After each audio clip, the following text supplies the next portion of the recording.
Hello friends, मैं विनीत तिवारी और आज के इस वीडियो में बहुत ही एक इम्पॉर्टेंट और इंटरेस्टिंग टॉपिक के बारे में बात करूंगा। आज का हमारा टॉपिक है एक असिस्टेंट प्रोफेसर कहां तक अपने करियर में ग्रो कर सकता है। हर एक व्यक्ति की महत्वाकांक्षा होती है, उसके एम्बिशंस होते हैं कि मुझे अपने करियर के चरम तक पहुंचना है, मुझे अपने करियर के जहां तक संभव हो लास्ट स्टेज वहां तक जाके रिटायरमेंट लेना है। तो ऐसी स्थिति में आज के इस वीडियो में एक असिस्टेंट प्रोफेसर प्रमोट होकर कहां तक संभावित रूप से पहुंच सकता है और उसे शुरू से मन में ये चीज़ रख के अपना प्रयास करना चाहिए, क्योंकि मनुष्य का सबसे पहला कर्तव्य यही होता है और इच्छा भी होती है कि मुझे अंतिम तक जाना है। तो इस वीडियो में मैं इसी टॉपिक पे बात करूंगा। वीडियो शुरू करने के पहले आप लोगों से रिक्वेस्ट है कि जो लोग चैनल पे नए हैं चैनल को सब्सक्राइब कर लें और जो लोग लाइक नहीं किए हैं अब तक चैनल को लाइक कर लें। चलिए वीडियो शुरू करते हैं। सबसे पहली बात हम ये कहेंगे कि आप लोगों का बहुत बहुत धन्यवाद। सबसे पहले कि आप लोग जिस तरीके से मैं आप लोगों को डिफरेंट टाइप्स के टॉपिक लाके मोटिवेट करता हूं ताकि उत्साह आप लोगों का बना रहे, उसी तरीके से आप लोग भी अच्छे अच्छे कमेंट करके मेरा मोटिवेशन बढ़ाते रहते हैं, जो मुझे बहुत अच्छा लगता है, मुझे प्रेरित करता है, ऊर्जा आती है आप लोगों की बातों की वजह से, ताकि मैं नए नए टॉपिक्स लाके उन पर वीडियो बना सकूँ। तो चलिए वीडियो शुरू करते हैं। एक असिस्टेंट प्रोफेसर क्या क्या बन सकता है, कहाँ कहाँ तक जा सकता है, इसमें आप लोगों को इतना तो पता है कि असिस्टेंट प्रोफेसर से एसोसिएट प्रोफेसर, एसोसिएट प्रोफेसर से प्रोफेसर, इतना नॉर्मली हर किसी को पता होता है कि प्रमोट होके जो लोग एकेडमिक फील्ड में हैं, उच्च शिक्षा के बारे में थोड़ा बहुत जानते हैं, उन्हें ये पता है कि असिस्टेंट प्रोफेसर प्रोफेसर तक बन जाता है। आप लोगों को मैं शुरू से बताता हूं। पहला प्रमोशन होता है असिस्टेंट प्रोफेसर का सीनियर असिस्टेंट प्रोफेसर के लिए 4 साल में। उसके बाद दूसरा प्रमोशन होता है जो 6 से 7,000 ग्रेड पे, 7,000 से 8,000 ग्रेड पे के लिए दूसरा प्रमोशन होता है 9 साल में। और तीसरा प्रमोशन एसोसिएट प्रोफेसर के लिए होता है 12 साल की सर्विस को पूरा करने के बाद। चौथा प्रमोशन आपका होता है 15 साल में, जिसमें आप प्रोफेसर बनते हैं और आपका जो ग्रेड पे होता है वो 10,000 हो जाता है। तो इस तरीके से एकेडमिक में पढ़ाने लिखाने के क्षेत्र में आप प्रोफेसर तक का जो आपका डेस्टिनेशन है वो पूरा हो जाता है कितने में, 15 सालों में। इसमें एक तरीका और होता है, जब आपकी सर्विस 8 साल की हो जाती है उसके बाद आप डायरेक्ट रिक्रूटमेंट किसी विश्वविद्यालय में है तो 8 साल की सर्विस का हवाला देके उसका अनुभव लगा के आप डायरेक्ट रिक्रूटमेंट में 8 साल के बाद ही फॉर्म भर सकते हैं, अप्लाई कर सकते हैं। जैसे एक चैनल से जाने पे, अगर आप अपने कॉलेज में अपने यूनिवर्सिटी में एक चैनल से जा रहे हैं, आपको वहीं पे है, कहीं और नहीं भरना है, एक चैनल से एक क्रम से आप एक गली से जा रहे हैं, तो वहां पे आपको एसोसिएट प्रोफेसर बनने में, असिस्टेंट प्रोफेसर से एसोसिएट प्रोफेसर बनने में 12 साल का सर्विस करना पड़ता है। लेकिन 8 साल के अनुभव के बाद किसी दूसरे इंस्टीट्यूट में जहां पे एसोसिएट प्रोफेसर की डायरेक्ट वैकेंसी आई है, वहां पे आप 8 साल के अनुभव का लाभ लेके फॉर्म भर के अगर नियुक्ति आपकी मिले तो आप कर सकते हैं। तो 4 साल आप यहां भी अपना बचा सकते हैं, जिन लोगों को ना पता हो उनकी जानकारी के लिए। उसके बाद अगर हम बात करें, माना मैंने कि आप चैनल से ही जा रहे हैं, आप डायरेक्ट रिक्रूटमेंट से सबका सिलेक्शन नहीं हो पाता है, फिर भी अगर आप 30 साल के पहले आपका चयन हो गया है, उदाहरण के लिए मैं कहता हूं कि 25 साल से लोग फार्म भरना स्टार्ट करते हैं, तभी उनका नेट जीआरएफ वगैरह 25 के लाख आसपास होता है। जिसका 25-26 में सिलेक्शन हो रहा है बहुत बढ़िया है, जिसका नहीं हो रहा है 28-30 तक अगर उसका सिलेक्शन हो जाता है, 28-30 की एज तक, तो सही समय है सेलेक्ट होने के। उसके बाद 15 साल में आप प्रोफेसर बन जाते हैं, तो 30, 10, 40, 45, 45 वर्ष में आप प्रोफेसर बन जाते हैं एक चैनल से जाते हुए। और अगर आप 8 साल में ये अनुभव लेके एसोसिएट बन जाते हैं तो आप कितने में, 41 साल में ही, 4 साल आपका बच जाता है जब आप डायरेक्ट रिक्रूटमेंट में जाते हैं, तो 41 साल में ही आप प्रोफेसर बन जाते हैं।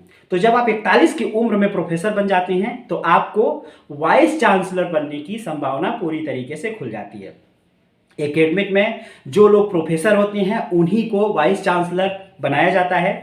तो नॉर्मली जो वाइस चांसलर बनते हैं वो उच्च शिक्षा में जो प्रोफेसर्स होते हैं डिफरेंट इंस्टीट्यूट्स के, उनको ही वाइस चांसलर बनाया जाता है। चांसलर बनने के बाद आपके पास, उसमें आप 3 साल का कार्यकाल होता है वाइस चांसलर का। वाइस चांसलर का 3 साल का कार्यकाल आप संपादित करने के बाद आपके पास गवर्नर बनने का मौका रहता है। वाइस चांसलर का कार्यकाल एक दो विश्वविद्यालयों का अनुभव आपके पास हो जाता है, तो आपका जबरदस्त एकदम जो कैरियर में कहेंगे कि जबरदस्त आपका एक वो माना जाएगा कि आपके कैरियर में बहुत कुछ आपने किया है। 2 वाइस चांसलर के कार्यकाल भी आपने बढ़िया से निपटा लिए हैं और अभी आपकी सर्विस भी पूरी नहीं हुई है। रिटायरमेंट 62-65 वर्ष जो है वर्तमान में, वहां भी आप नहीं पहुंचे हैं। तो ऐसी स्थिति में वाइस चांसलर बनने के बाद आपके पास काफ़ी वक्त होता है कि आप गवर्नर भी बन सकते हैं। और जब आप ये काम करे रहते हैं तो वही वाइस चांसलर जो 1-2 कार्यकाल पूरे किए होते हैं वो अपने को बनने के लिए अप्रोच लगाते हैं और अपना प्रयास करते हैं, और ऐसी स्थिति में क्या होता है कि उनमें से ही किसी को बनाया जाता है।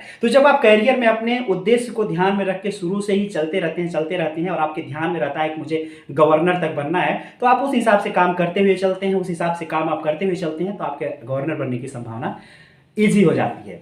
उसके बाद अगर हम बात करें तो प्रश्न यह उठता है कि गवर्नर बन सकते हैं तो आपको पता होना चाहिए कि किसी विश्वविद्यालय का जो कुलपति होता है, वाइस चांसलर होता है, वह प्रोफेसर के बाद बनता है। और कुलाधिपति जो होता है उसे राज्यपाल कहते हैं। गवर्नर किसी भी यूनिवर्सिटी का कुलाधिपति होता है। बीसी को छुट्टी वगैरह बाकी चीज़ें, बीसी सारे जो होते हैं वो उस राज्य के जो वाइस चांसलर्स होते हैं वो उस राज्य के गवर्नर के द्वारा नियंत्रित किए जाते हैं, गवर्नर को रिपोर्ट करते हैं। तो वो जो कंट्रोल होता है, तो उसके बाद एकेडमिक में, उच्च शिक्षा में जो वाइस चांसलर के बाद की पोस्ट होती है वो गवर्नर ही होती है, तो वहां तक आप बन सकते हैं। और अगर आप 1-2 राज्य के गवर्नर ठीक ठाक टाइम पे अगर चीजें आप कर लिए, 1-2 राज्य के आप गवर्नर बन जाते हैं, तो गवर्नर बनने के बाद आपका बढ़िया काम अगर रहता है तो आप प्रेसिडेंट तक भारत के बन सकते हैं। तो इतने सारे अवसर एक असिस्टेंट प्रोफेसर को मिलते हैं कि आप असिस्टेंट प्रोफेसर की सर्विस अगर अपने काम के प्रति ईमानदार हैं और सारी चीज़ें आप बढ़िया से करते हुए जा रहे हैं और ठीक ठाक जगह पे आपकी अप्रोच भी बढ़िया बन गई, तो आप असिस्टेंट प्रोफेसर से भारत के राष्ट्रपति तक बनने का सफर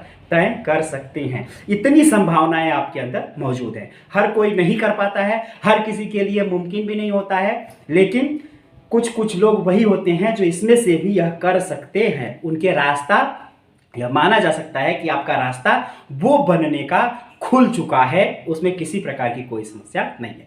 बाकी जो एडेड कॉलेज में असिस्टेंट प्रोफेसर बनते हैं उनके लिए भी एक बात मैं बताना चाहता हूं कि एडेड कॉलेज के असिस्टेंट प्रोफेसर जो बनते हैं गवर्नमेंट एडेड कॉलेज में, वह गवर्नमेंट वाले नहीं होते हैं पूरी तरीके से, इसलिए उनको पॉलिटिक्स में जाने, पॉलिटिक्स कार्यभार कार्यक्रमों में शामिल होने, चुनाव लड़ने, संघ बनाने, इन सब चीज़ों की आज़ादी रहती है और वो इस कार्य को करते हुए अपने पॉलिटिक्स को भी कंटिन्यू कर पाते हैं। और बहुत से ऐसे एग्जाम्पल भारत देश में, उत्तर प्रदेश में भी मौजूद हैं जिन्होंने असिस्टेंट प्रोफेसर के बनने के बाद पॉलिटिक्स में गए हैं और अच्छे मंत्रालय के पदों को उन्होंने सुशोभित किया है। तो आपका इधर एकेडमिक में अगर आप जाके चीजें करना चाहते हैं तो वाइस चांसलर के बाद राज्यपाल बनकर और प्रेसिडेंट तक का सफर आप तय कर सकते हैं।